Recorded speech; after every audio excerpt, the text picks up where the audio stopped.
שלום חברים, שלום, שלום, להתראות, להתראות, שלום, שלום. I say your way, say God, hallelujah. Dari balik tenda putih besar di sebuah restoran di wilayah Jakarta Selatan, lantunan musik dan lagu berbahasa Ibrani terdengar. Keramaian itu merupakan perayaan Sukkot, salah satu hari besar agama Yahudi. Ya, Indonesia yang dikenal sebagai negara muslim terbesar di dunia ini menjadi tanah kelahiran dan kediaman sejumlah keturunan Yahudi yang berasal dari berbagai negara. Tidak semua peserta Sukkot ini bersedia membuka identitas diri mereka sebagai keturunan Yahudi. Sebenarnya saya mendapatkan satu kenyataan bahwa saya seorang Yahudi itu dari nenek buyut saya yang adalah orang dari Belanda. Nenek buyut saya ini menikah seorang Chinese, tapi dia punya itu dari Turki, Yahudi Turki. Dari mana saya tahu? Itu dari nenek saya. Nenek saya tinggal di Jawa Tengah. Satu saat nenek saya berkata pada kami bahwa suatu saat nanti keturunan saya akan kembali ke Sion. Dan bagi kami itu pada waktu itu kami tidak tahu apa-apa. Akan tetapi ketika kami tahu bahwa ternyata kami memiliki darah Yahudi, ternyata kata-kata dari nenek saya itu seperti nubuat, dan itulah keadaan kami. Dan kami lahir dan hidup di Indonesia, kami cinta Indonesia, kami mendapatkan tugas dari Tuhan, ya, yang menaruh kami di tengah bangsa ini untuk melakukan tikkun ha'olam. Tikkun ha'olam adalah kita bertanggung jawab untuk menyempurnakan dunia ini. Kita bertanggung jawab untuk memperbaiki dunia ini. Itu adalah destiny kami di Indonesia. Kami rindu bekerja bersama-sama dengan setiap suku bangsa untuk memperbaiki Indonesia di dalam segala bidang yang kami geluti. Sejak tahun 1514, dulunya Pulau Sangir didatangi oleh para serdadu Portugis dan Spanyol. Kemudian mereka setelah menduduki perkampungan pulau, khususnya Pulau Karakelang, ada satu tempat yang namanya Kampung Russo. Russo itu diambil dari salah satu marga Yahudi, Russo. Ya. Dan moyang kami bernama Lopez. Iya, karena pengaruh bahasa setempat. Iya.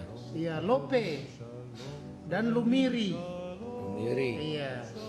Kemudian mereka beranak pinak sampai kepada nenek saya Masone. Ya, Mason. Kalau saya sendiri, kami baru 15 generasi dan kami punya silsilah.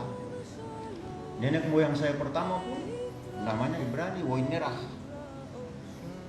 Kakek saya sendiri baru Kristen 3 generasi, itu pun karena Belanda masuk dan mengharuskan.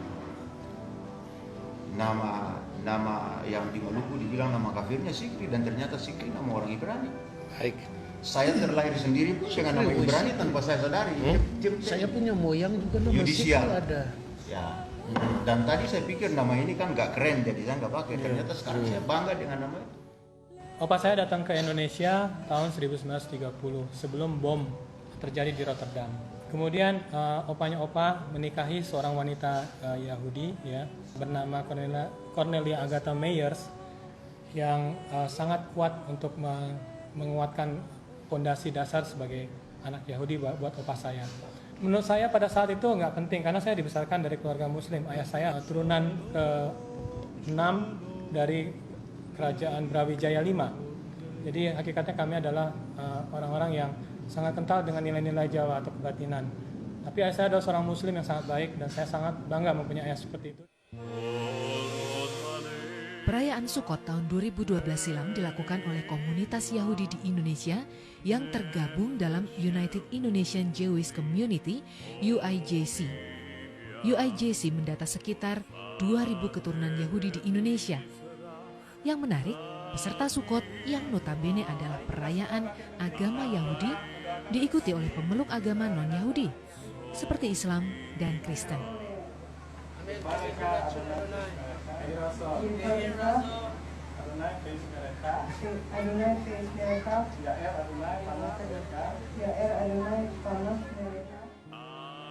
Keturunan Ibrani di Indonesia justru sedikit yang beragama Yahudi.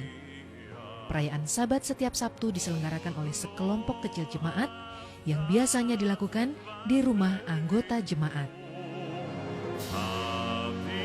Kehadiran orang Yahudi di Indonesia boleh jadi sama tuanya dengan sejarah bangsa ini. Kongsi dagang VOC di Hindia Belanda abad ke-17 merupakan pintu masuk keturunan Yahudi untuk menjejak kaki di Indonesia. Ada Yahudi datang oleh karena VOC zaman kolonialis Belanda. Kan VOC semua dimanage dengan orang Yahudi. Dan lihat aja di Jakarta, Batavia, yang pertama gubernur itu dari Belanda dikirim itu orang Yahudi juga. Pada tahun 1930 diperkirakan terdapat 3.000 Yahudi di Hindia Belanda, Indonesia pada masa itu. Bahkan di Padang, Sumatera Barat, komunitas Yahudi lokal menerbitkan surat kabar Eretz Israel dari tahun 1926 hingga masa penjajahan Jepang pada 1942. F.C. Van Leer, seorang Yahudi pada tahun 1932, menjabat sebagai wali kota di Makassar, Sulawesi Selatan. Keturunan Yahudi Belanda memang cukup banyak di Indonesia. Insight menemui Cecilia van Oors yang tinggal di Belanda saat ia sedang berkunjung ke Indonesia. Ayahnya adalah seorang apoteker Belanda yang bertugas di Hindia Belanda dan menikah dengan perempuan Maluku. Akhirnya ya, mami kawin sampai di Belanda. Kawin, terus apotek disuruh pindah ke Blitar. Di Blitar saya jadi. Saya jadi di Blitar di Soekarno punya apotek.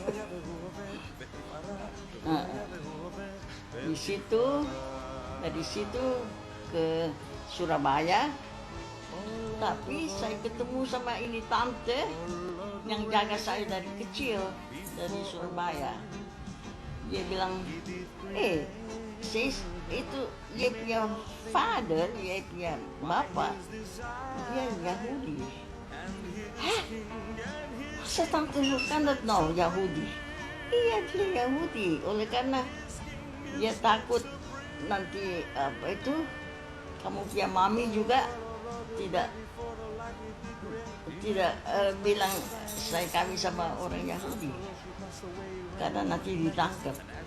Sudah perang toh, terus Jepang sama-sama Jerman, terus semua saya nggak tahu tentang itu Yahudi. Baru tante saya bilang, itu saya juga bilang, baru ketahuan saya orang Yahudi dari bapak. Bukti kehadiran keturunan Yahudi pada masa penjajahan Belanda di Indonesia terekam dari sebuah film dokumenter yang mengisahkan penderitaan para keturunan Yahudi di kamp tahanan Jepang ketika Jepang menduduki Indonesia.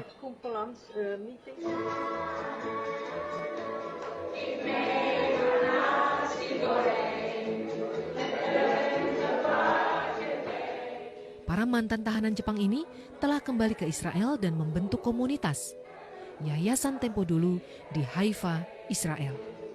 My name is Isa Aziz Nasir.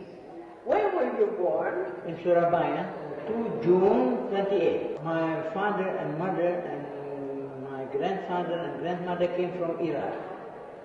They went after the first war, 1914. They ran away to India. They opened work there. The work hasn't gone good, so they ran away to Indonesia. So I'm born there, the 3rd generation.